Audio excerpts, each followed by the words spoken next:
Hello friends, ನಮಸ್ಕಾರ. ಕೀರ್ತಿ simple ಅಡುಗೆಗೆ ಸ್ವಾಗತ. ಇವತ್ತು ನಾನು ಮಾವಿನಕಾಯಿಯ ಚಿತ್ರಾನ್ನ ಮಾಡೋದನ್ನು ತೋರಿಸ್ಕೊಡ್ತೇನೆ ನೋಡ್ರಿ.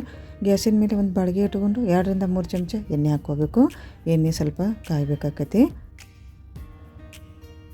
ಎಣ್ಣೆ ಕಾದ ನಂತರ ಅರ್ಧ ಚಮಚ ಸಾಸಿವೆ ಹಾಕ್ಕೋಬೇಕು, ಅರ್ಧ ಚಮಚ ಜೀರಿಗೆ ಹಾಕ್ಕೋಬೇಕು, ಒಂದು 1/4 ಚಮಚ ಮೆಂತ್ಯ ಕಾಳನ್ನು ಹಾಕ್ಕೋಬೇಕಾಕತಿ. ಈ ಮೂರೂ ಎಣ್ಣೆಯೊಳಗೆ ಚಲೋ ಹೊತ್ತಂಗೆ ಫ್ರೈ ಮಾಡ್ಕೋಬೇಕಾಕತಿ ನಾವು. ಅದಾದ ನಂತರ ಒಂದು 2 ಚಮಚ ಕಡಲೆಬೇಳೆ ಹಾಕ್ಕೋಬೇಕು,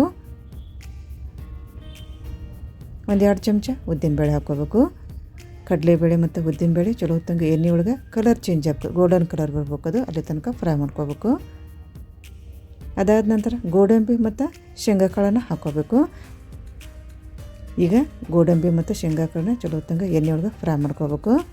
ಅದಾದ ನಂತರ ಸ್ವಲ್ಪ ಹಿಂಗೆ ಹಾಕ್ಕೋಬೇಕಾಗತ್ತೆ ನೋಡಿರಿ.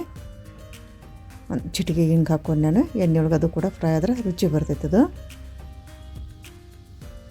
ಇವಾಗ ಒಂದು ಸಲ ಕರಿಬೇವು ಹಾಕ್ಕೋಬೇಕು. ಕರಿಬೇವನ್ನು ಕೂಡ ಎಣ್ಣೆಯೊಳಗೆ ಚಲೋ ಹೊತ್ತಂಗೆ ಫ್ರೈ ಮಾಡ್ಕೋಬೇಕಾಗತ್ತೆ ನಾವು. ಇವಾಗೆಲ್ಲವನ್ನೂ ಒಗ್ಗರಣೆ ಮಾಡಬೇಕಾದ್ರೆ ಗ್ಯಾಸನ್ನು ಸಣ್ಣ ಉರಿಯಲ್ಲೇ ಮಾಡಬೇಕಾಗತ್ತೆ. ಇವಾಗ ಒಂದು 2ರಿಂದ 3 ಚಮಚ ಹಸಿಮೆಣಸಿನ್ಕಾಯನ್ನು ಹಾಕ್ಕೋಬೇಕು. ಉದ್ದಕ್ಕೆ ಈ ರೀತಿ ಹೆಚ್ಕೊಂಡಿದ್ದು ನೋಡಿರಿ. ಈಗ ಹಸಿಮೆಣಸಿನ್ಕಾಯಿ ಹಾಕಿದ ನಂತರ ಚಲೋ ಹೊತ್ತಂಗೆ ಫ್ರೈ ಮಾಡ್ಕೋಬೇಕಾಗತ್ತೆ ನಾವು. ಇವಾಗ ಒಂದು ಉಳ್ಳಾಗಡ್ಡಿ ಹಾಕ್ಕೋಬೇಕು. ಈಗ ಒಂದು ಉಳ್ಳಾಗಡ್ಡಿ ಹಾಕಿದ ನಂತರ ಇದು ಕಲರ್ ಚೇಂಜ್ ಆಗಬೇಕು, ಅಲ್ಲಿ ತನಕ ಫ್ರೈ ಮಾಡ್ಕೋಬೇಕು. ಈಗ ರುಚಿಗೆ ತಕ್ಕಷ್ಟು ಉಪ್ಪನ್ನು ಹಾಕ್ಕೋಬೇಕಾಗತ್ತೆ. ಈಗ ಉಪ್ಪನ್ನು ಹಾಕಿದ ನಂತರ ಚಲೋ ಹೊತ್ತಂಗೆ ಫ್ರೈ ಮಾಡ್ಕೋಬೇಕಾಗತ್ತೆ ನಾವು. ಈಗ ಉಳ್ಳಾಗಡ್ಡಿ ಫ್ರೈ ಆದ ನಂತರ ಒಂದು 1/4 ಚಮಚ ಅರಿಶಿನ ಹಾಕ್ಕೋಬೇಕು. ಅರಿಶಿನ ಹಾಕಿದ ನಂತರ ಅರಿಶಿನದ ಹಸಿ ಸ್ಮೆಲ್ ಹೋಗ್ಬೇಕು, ಅದು ಅಲ್ಲಿ ತನಕ ಫ್ರೈ ಮಾಡ್ಕೋಬೇಕು. ಇವಾಗ ಮಾವಿನಕಾಯಿನ ಈ ರೀತಿ ಹೆರ್ಜ್ಕೊಂಡು ಇಟ್ಕೊಂಡಿದ್ದು ನೋಡಿರಿ. ಮಾವಿನಕಾಯಿ ತಿರುಳಿದು ಈ ರೀತಿ ಉದ್ದಕ್ಕನ ಹೆರ್ಜ್ಕೊಂಡು ಇಟ್ಕೊಂಡಿದ್ದೆ. ಒಂದು ಅರ್ಧ ಬಟ್ಲು ಇಟ್ಕೊಂಡೆ ನೋಡಿರಿ ಮಾವಿನಕಾಯಿ ತಿರುಳಿದು. ಇವಾಗ ಮಾವಿನಕಾಯಿ ತಿರುಳು ಹಾಕಿದ ನಂತರ ಚಲೋ ಹೊತ್ತಂಗೆ ಒಗ್ಗರಣೆ ಒಳಗೆ ಫ್ರೈ ಮಾಡ್ಕೋಬೇಕು 1 ನಿಮಿಷ ಈ ರೀತಿ.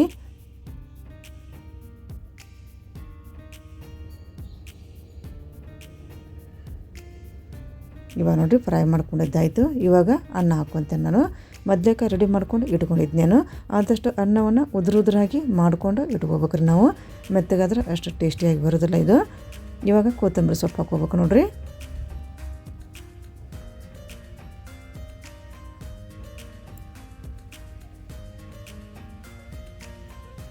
ಇವಾಗ ಕೊತ್ತಂಬರಿ ಸೊಪ್ಪು ಹಾಕಿದ ನಂತರ ಚಲೋ ಹೊತ್ತಂಗೆ ಒಂದು ಮಿಕ್ಸ್ ಮಾಡ್ಕೊಂಬಿಡ್ಬೇಕ್ರಿ.